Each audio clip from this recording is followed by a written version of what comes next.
thanks mate, how are you? I'm very well, thank you.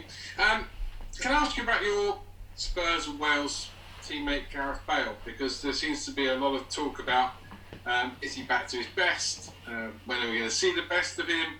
Has this been a disastrous period for him coming back to Spurs? I mean, you know him better than me and better than most. Can you shed some light on this situation? Yeah, I think for me, I'll never have any doubts about Gareth Bale, having played with him, having seen how good he can be. I feel like it's kind of a narrative around him that 1 week he's brilliant, 1 week he's not, and you know, he's a man who hasn't played too much football in the last year or so and has to build his way back in. I thought when he played against West Ham on the weekend, he was probably our best player. So for me, there's no doubt that Gareth Bale's quality is there, and we'll see it.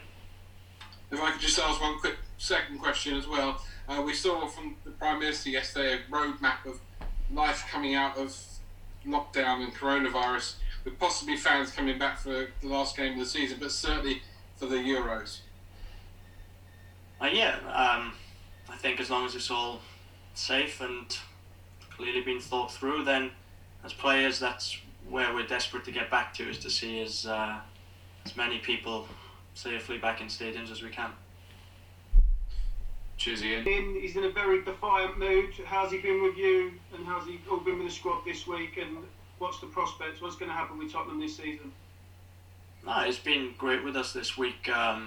Obviously, it's challenging when you're not on a great run of results, but you know, you have to stand up and you have to fight and put your best foot forward in every game, and that starts tomorrow night.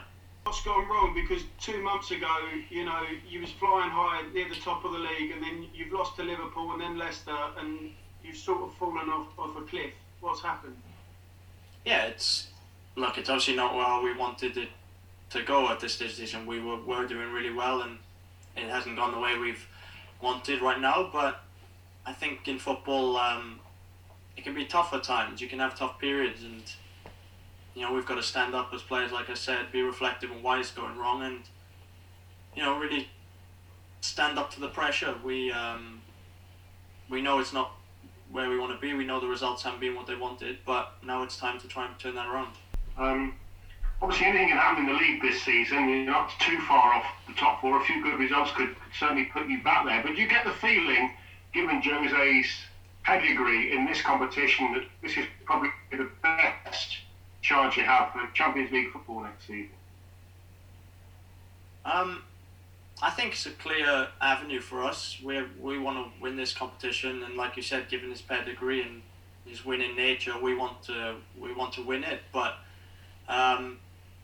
so I start out every one of these games is a cup final for us. You know, we have a lead going into the game tomorrow, but we can't take it for granted. It's going to be tough. And as far as the league's concerned, I think it's very strange this season. I think teams are dropping points across the board. So, you know, we haven't been on the best run, but we're still not a million miles away from it. And we've seen how things can change very, very quickly. Thank you.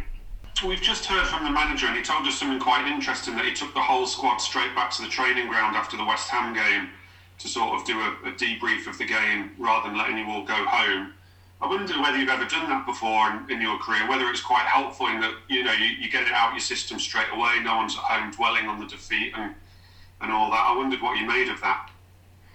I think that's right. You get it out of your system.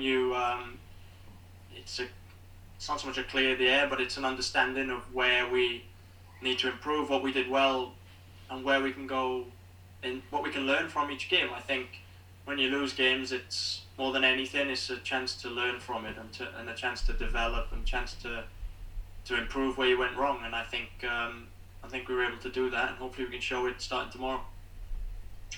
From here on in, you know, would that be a good thing to see? I think. I don't know. I don't know what level of input we could really have. I think as long as we are following our guidelines, I feel as far as from the fans' side of things, that's more down to the club and the government's guidelines for me. Thanks so much.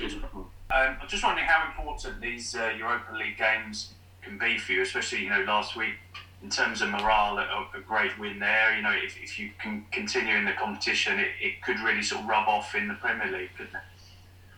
Yeah, for sure. I think always after a defeat, you want to get that next game as quick as possible and try and get a positive result. And we started well last week. We're on the front foot in this game, and if we can put another good positive performance in tomorrow, then stands us in good stead going into the weekend's game.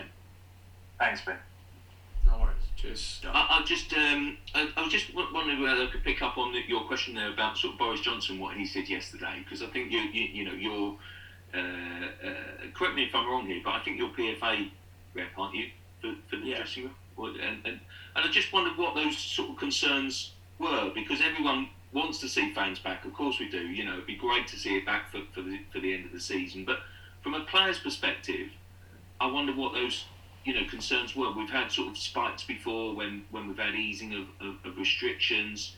How practical is it, do you think, that basically that we could be seeing fans in the Euros and even fans before the end of the season, Premier League and God willing, the Europa League for Spurs?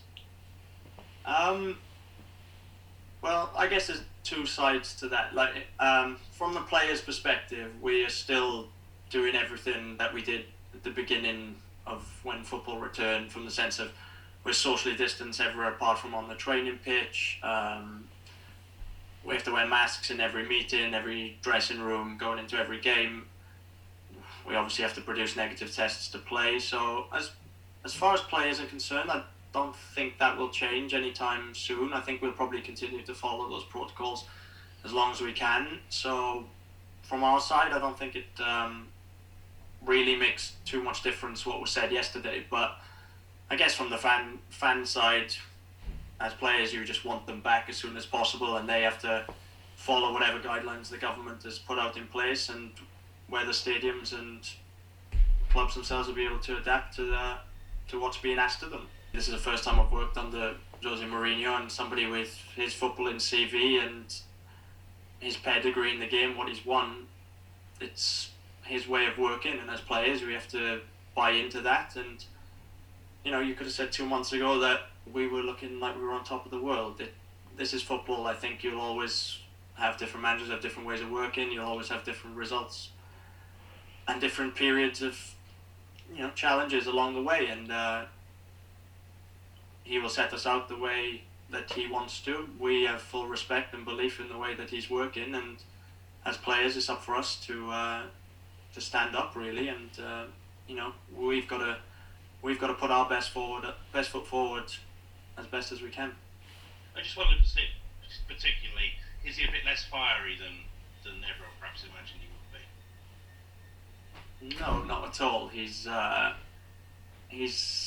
desperate to win, and that rubs off on players definitely. He's like I said, he's got an amazing pedigree. He's won everything that's there possible to be won, and as players, you can only thrive off that. Great, thanks.